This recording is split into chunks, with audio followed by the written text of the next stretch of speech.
This is Tales of Swordfall.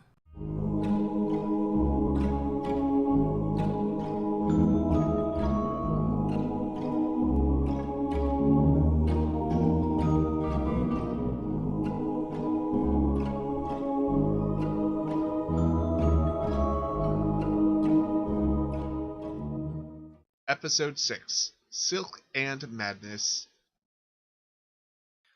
Beautiful. I am going to pull him, go and get him like retriever style out of the water in my mouth and pull him back onto shore as soon as I get him. And I'm just gonna kind of tie him to my belt and kind of pull him offshore. And I'm gonna start working on something that I will reveal later. So as you come back onto the shore, you just hear someone clapping. Okay. Um. Honestly, Flea would probably just try to keep walking so this person doesn't interfere with his routine. Yeah. Oh no, they're totally gonna interfere. Yeah. And hey, that's some good shooting you have there. Thanks. Some might call me a sharpshooter. Yeah.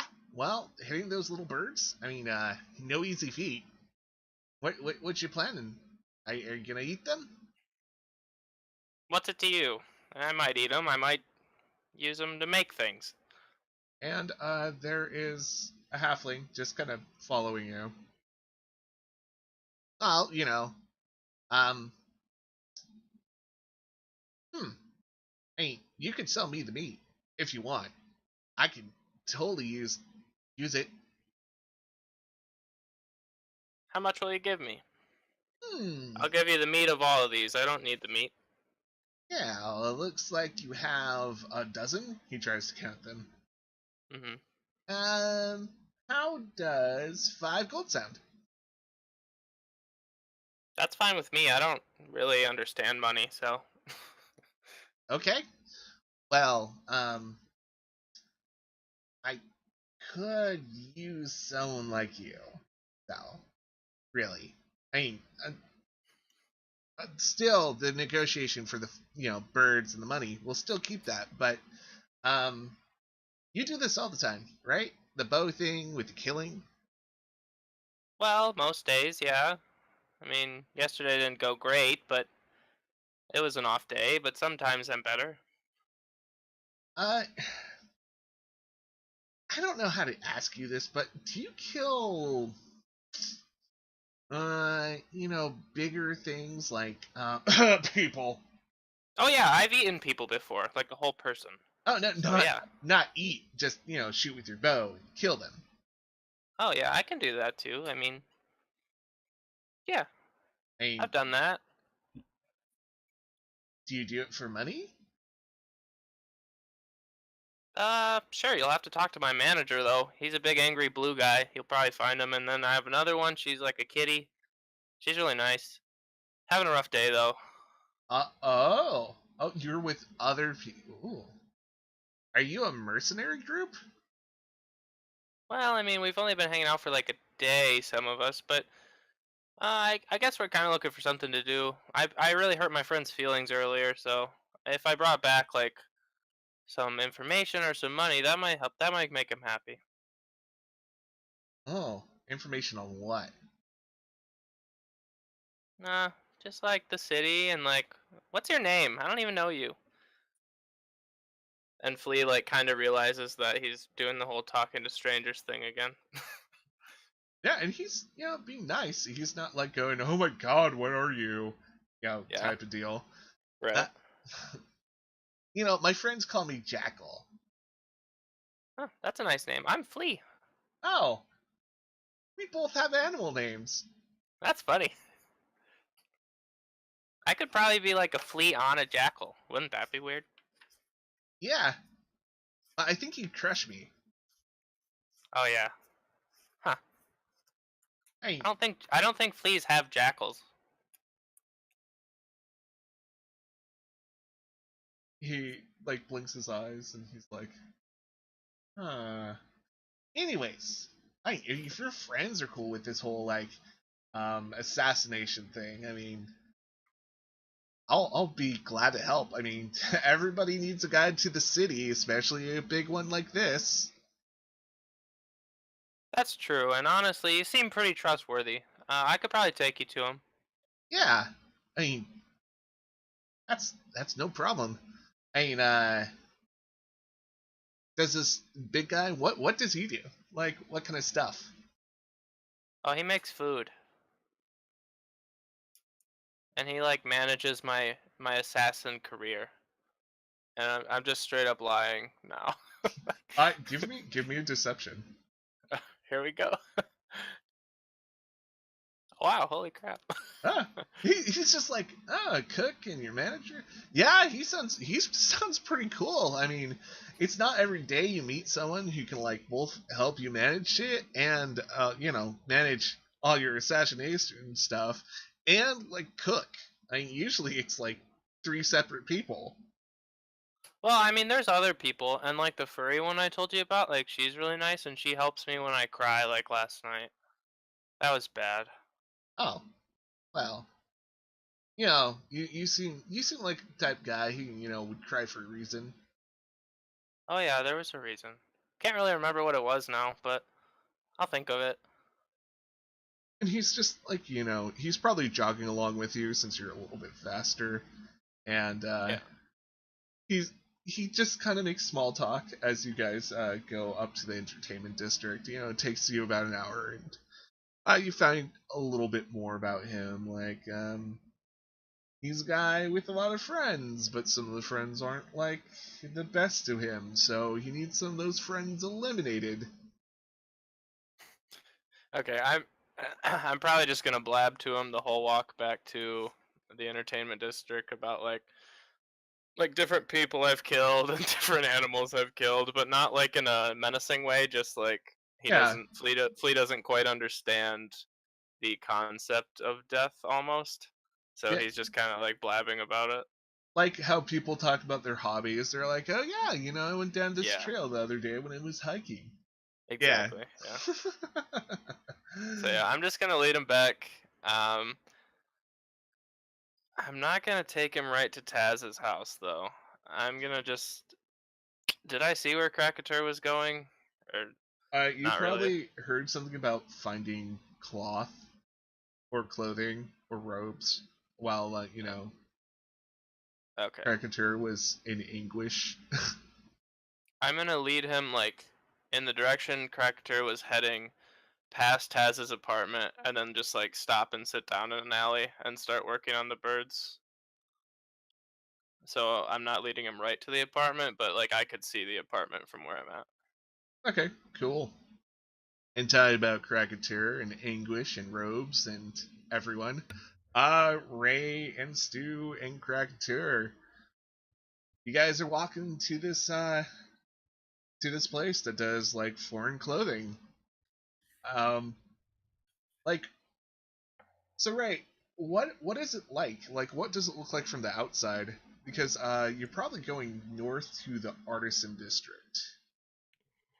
It's a nice place. It's one of those really niche places that it does it's going to sound strange. It does one thing, and that one thing is they make clothes from or import clothes from everywhere that's not Swordfall.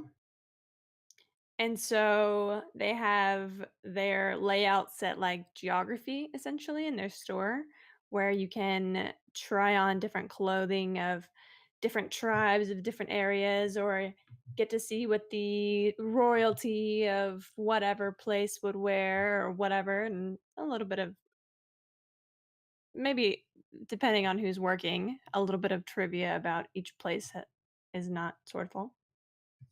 Cool. And how often do you go there? I've only been in here one time because my armor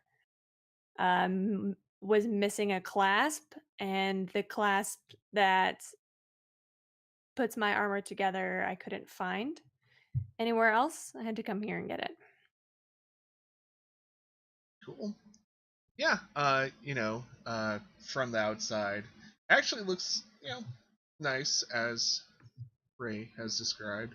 There's actually little planters on the windows, and even though there's not much growing in there, you can tell even what's growing at the moment is well taken care of. There's a nice little ringing bell on the door, and it happily just kind of swings.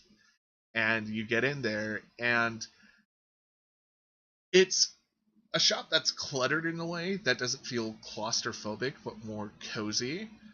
There are just the walls are just covered in shelves that has all sorts of bolts of cloth, and they are separated by color and region and material. It's basically a library of cloth. That actually doesn't sound like a bad name for a shop. Krakatur, do you think you can find what you need here? He's kind of looking around, kind of like a kid in the candy shop, and he says, I think I could find something I like in here. And he's kind of like just looking at all the different fabrics and all the different colors. He wants to try and find one in a nice light blue. And what's Stu's reaction to this just area? You know, Stu is still thinking about that food because he eats a lot and he didn't get to eat all his food. Also, he is aware that he looks a little strange, and that his robes are very tattered and not in the best shape. But he doesn't really want any new robes, so he's kind of trying to kind of like stand back in the corner and just let everybody do what they need to do, but kind of not lose sight of them. You know, he's kind of daydreaming, kind of not really involved.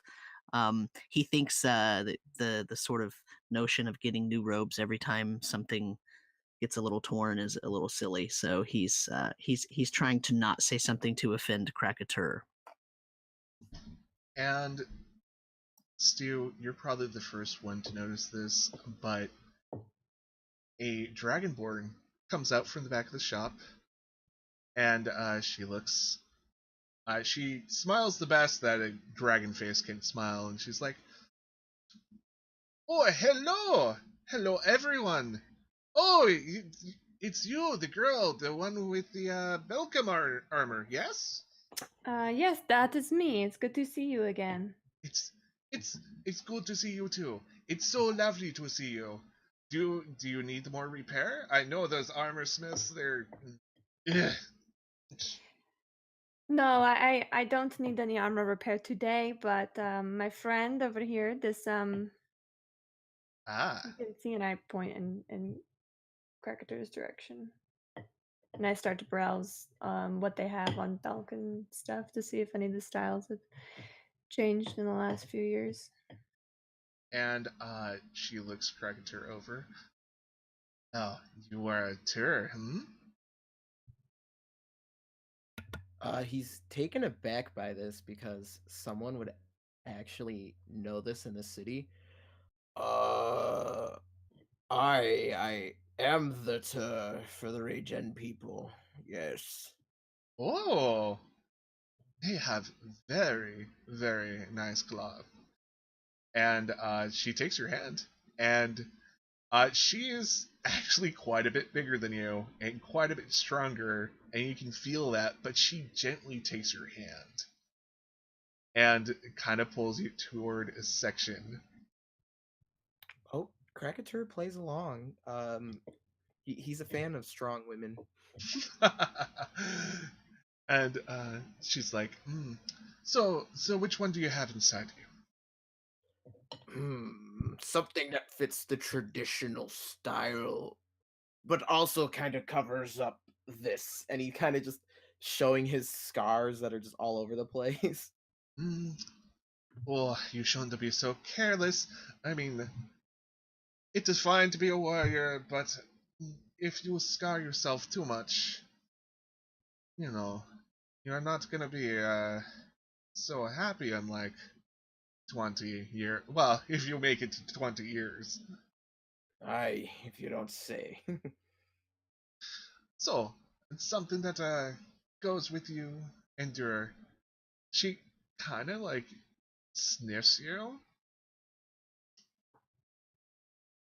Okay.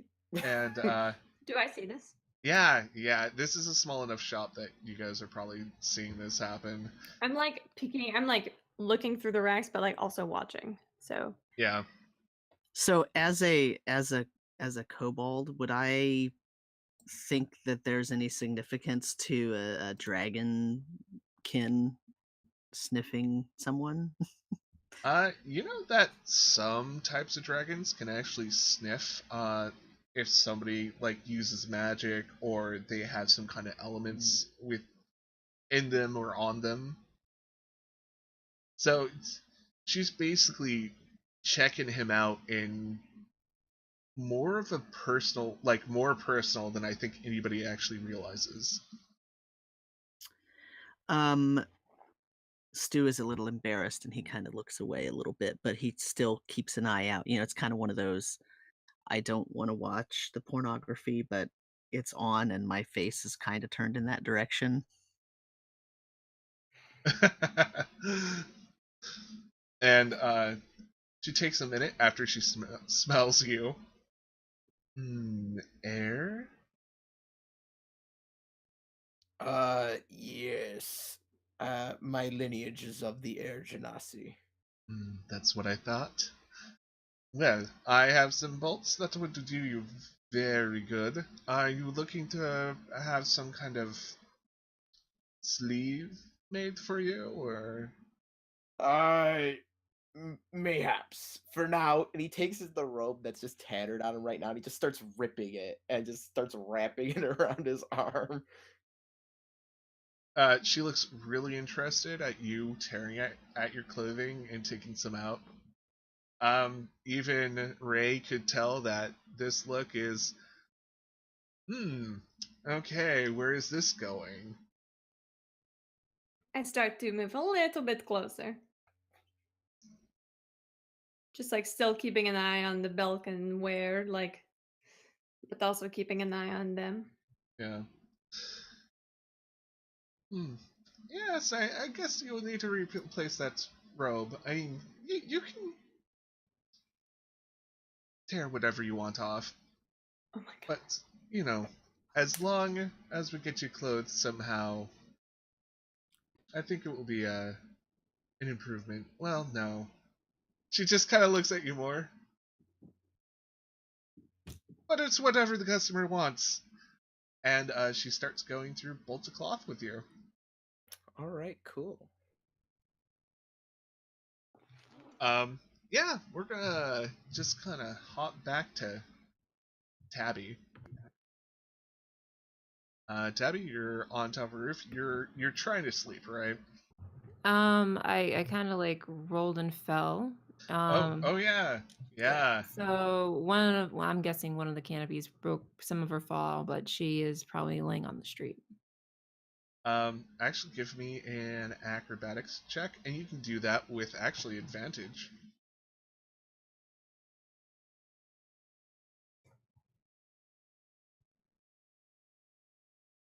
Yeah, you land just perfectly, despite falling through the canopy, which probably saved you a little bit of damage, but you don't feel like you've taken any damage.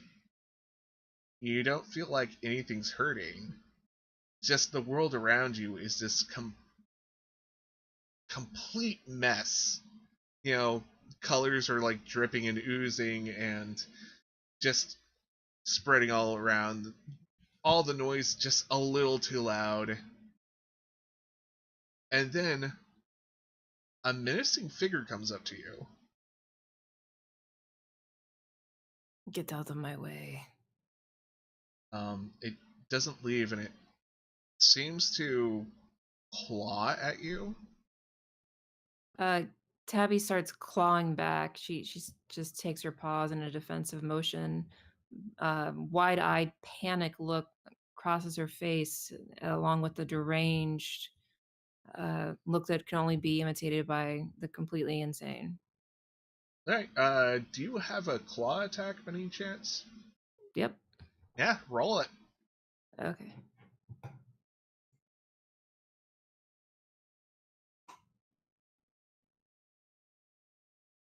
You swipe, and you seem to be swiping at air at first. Get away from me. Get away. Don't touch me. You need to leave me alone. She hisses and spits. Her fur starts to stand on end. Her ears go back in that cat position. Her whiskers would lay flat on her face. And she's fighting and kicking, and now kind of in a prone position, just like a cat would be when it's attacking, but kind of like rolling on its back and kicking and fighting with its front paws. More menacing figures come up to you, and they're saying something. It just doesn't make sense. It's all distorted and growling, and you swear one says, "I'm gonna eat you." She rolls over to all fours and starts to take off, running in a random direction. And you notice that the streets are filled with these horrible looking things. Get out of my way, get out of my way, stop attacking, stop it. And she just continues running at full force. And something tries to grab at you. Give me a either athletics or strength with advantage.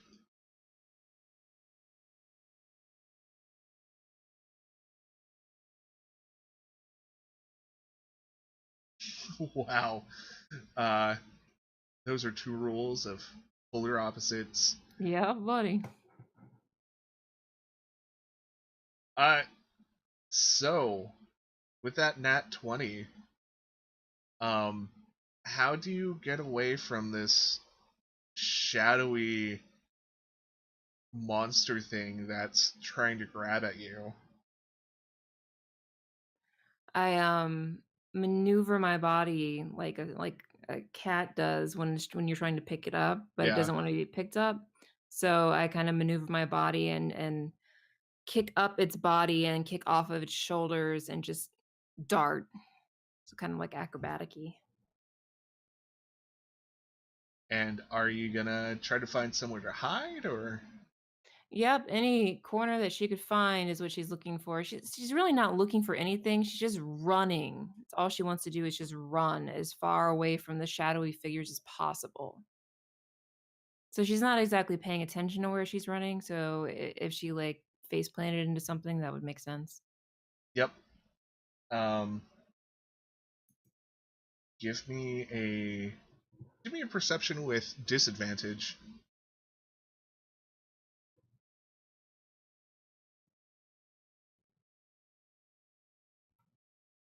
Okay. You actually do see some kind of barrier come within your view. You will have enough time to jump over it. You see other things just coming at you.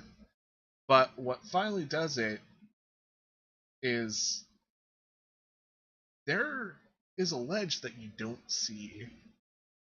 It looked perfectly flat, like the ground looked perfectly flat, but something happens to just make you miss the ground completely, and you start just tumbling and tumbling. Okay, she lets out a scream, a cry, "Ah!" as she falls. Okay. Give me one more Constitution saving throw.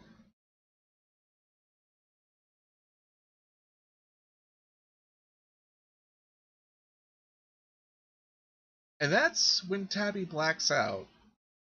Stay tuned for the next part of this episode.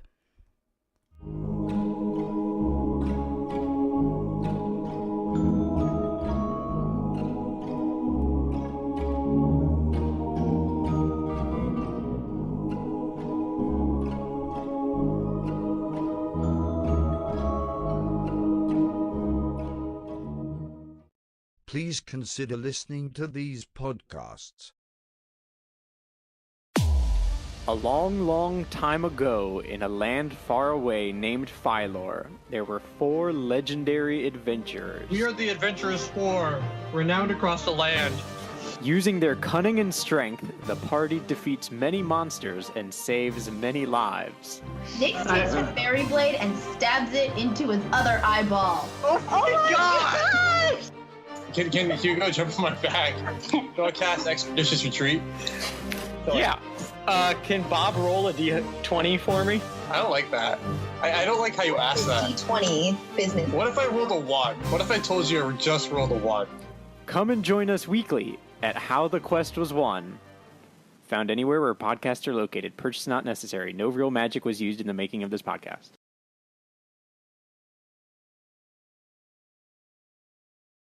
Please remember to like, share, comment, and subscribe.